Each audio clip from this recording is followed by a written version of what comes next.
Hello students, welcome to the class. I'm Yogita. Our subject is CNET, Nursing Education for Nurses, and today we are going to discuss about test construction. The test construction means we are constructing certain tests which we can give for our learners and students. Now, test construction is a process which include the item, the content, selection of a question, reliability, validity, and its norms. We need to follow certain rules and regulations that how we are going to construct this test. What all the questions you are going to include, what all the alternatives you are going to give, how much time you will give for the students to answer to that question. All these things are comes under this test construction. Now, the types of test construction. There are mainly three types: intelligent test, prognostic test, achievement test. Now, intelligent test that will help you to assess the capacity of the learner, the brightness of that particular learner, which compared with their norms of her age, that we can assess their capacity. Prognostic test that will intend to measure the possibility of success of that particular student in any specified areas, how good they are, that what we can assess. Now the last one is achievement test that help us to measure like success rate or accomplishment of their subject matter in their curriculum, how much they are able to copy, how much they are able to finish their curriculum, yeah, study purpose, yeah, their academics. This is all about achievement test. Now there are mainly three type of test: intelligent test, prognostic test, and achievement test. Now what all are the criteria to construct this test construction? First, we need the validity. Validity means whenever we construct any tool, that is supposed to measure what it supposed to measure. That's what. Now, for example, if you develop this thermometer, it is supposed to check your body temperature. So, it's not to check any your BP or sugar level. So, definitely the what material you constructed, that must check the blood. I mean, that must check the temperature. That is what called validity. The construction of material that is supposed to check exactly what it's supposed to do. Now, reliability means consistency. When we check, we are getting that accurate results. That means we are able to trust that tool. That is what called reliability. We are able to rely on that. We are consistent. We are getting the right scoring, right result. That is what called reliability. Then administrability. Here we are administering the tool to the student or the faculty. Then the accuracy in preparation. Now, accuracy means you need to prepare the accurate questions.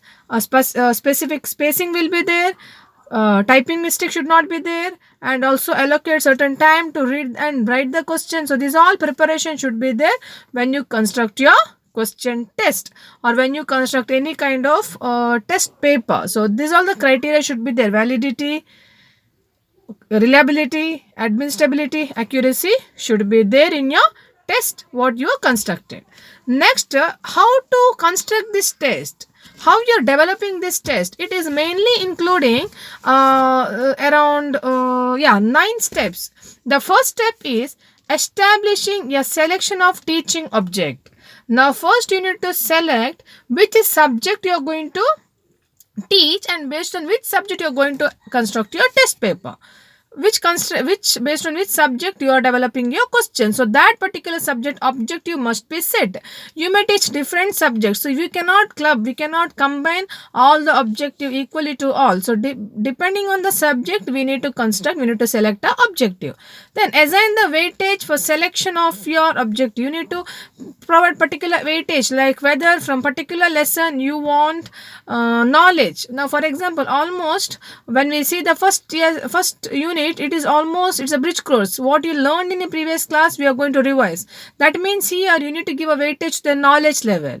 But as the unit move on, then maybe further, like 4 5 6 unit, that may help you to improve your practice, like some procedure, some skills which you need to acquire in the lab and which you have to perform in the hospital.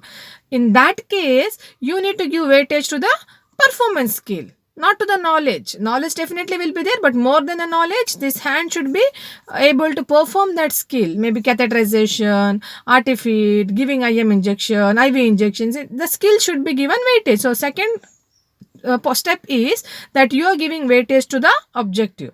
The third step is weightage to the content.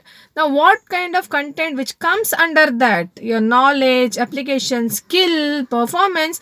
Based on that, we need to understand the teacher, one who is constructing the test, should have a thorough knowledge about the content. Now, for example, I am constructing the test, then I must know what is there in first unit. I must know what is there in the second unit. I should have that thorough knowledge. Then only I can prepare this content. Then fourth, weightage to the type of question. Which type of question you are going to give for that particular unit or lesson? Short type. See, we learned so many different types of questions. Short essay, long essay, multiple items, multiple choice in that, match the following, fill in the blanks, one word. See, we learn many things. Please follow the previous video. Definitely you will get the answer. Now here, what kind of question you will give? Okay, now see, for example, unit 1, it's fully based on some kind of one word questions. Okay, they wanted to inform you something about basic, about your microscope, who invented, what are the microorganisms you can see in such kind of question. But you decided to give a long essay on that, then students are able to write? They're not able to write. So that's what, as a constructor, you need to think that what type of question I can give for which unit. How I am able to prepare my questions. That idea should be there. That comes in your fourth step. You are giving a weightage to for the type of question. Short type of question, long answer question, multiple choice question. You have to think. Then determining the alternative. Now, once we are giving the questions, we are giving some specific alternative. Now, there also we need to have a proper planning and idea that how we are going to give an alternative. Alternative means for one question you are giving 3 alternative. For the next question you are giving 4 alternative. For the another question you are giving 5 alternative. That should not be there. So uniformity should be there, and you need to follow all the protocols that how you are preparing your alternative. Your distractors. Alternative also called as distractor. How you are going to give this distractor? We have certain rules. Whether these distractor are similar or these distractor are confusing. In that case, or ambiguous statement. In that case, students are not able to write the answer. So you need to have a thorough knowledge that how you are going to produce your alternatives, distractors. So that must be decided and prepared. That must be decided and prepared in step 5. Then step 6 is division of a section. How you want to divide your sections. Each content you want to make a sections, like first section you're writing the filling the blank, second section always you're writing the match the following, then you will write your short essay, something like that. That section you must divide, or else each subject, full entire subject you want to divide into 2 different sections. So one section will be for mentioned only for that particular chapter. For example, if you see community, we have community like first aid, environment, and what is that, nutrition. For GNMs it comes like that. In that case, how you want to divide this section, that must be done by the teacher. Now also, estimation of time. See, you need to think and give the questions. You are giving too much of long essays, then you are giving only 3 hours of time. The students are not able to finish. So you need to divide your time, and you need to have the time planning that how many 1 marks question you are going to give, how many 2 marks, how many 5 marks, how many 10 marks, how many 20 marks. The examiner or the one who is constructing this test, constructor, should have all this idea that how he is going to allot the time. Then based on that, he can construct his questions. Then preparing for the blueprint. Now, blueprint is almost a final draft of your question paper. That means you are selected from all the areas, your knowledge, application, skill, comprehension, all your assist, all the unit you have gone through. From all the unit you have given a question. From different units, you have selected different types of question like objective type, short essay, long essay, multiple choice. All this you have collected, and final you prepared this 100 marks, 70 marks, whatever the desired marks question, depending on the desired timing. Maybe it was a 1 hour test, 3 hour test, depending on you prepared. So finally you are having the final draft of your question paper, that is called blueprint. Then also last step is preparing the score sheet or score keys, where you are writing this answer. If it is one word, how you can tick and write your answers. That score sheet separately has to prepare. If it is long essay, where you are going to write the answer, whether how you are going to give a marks to that.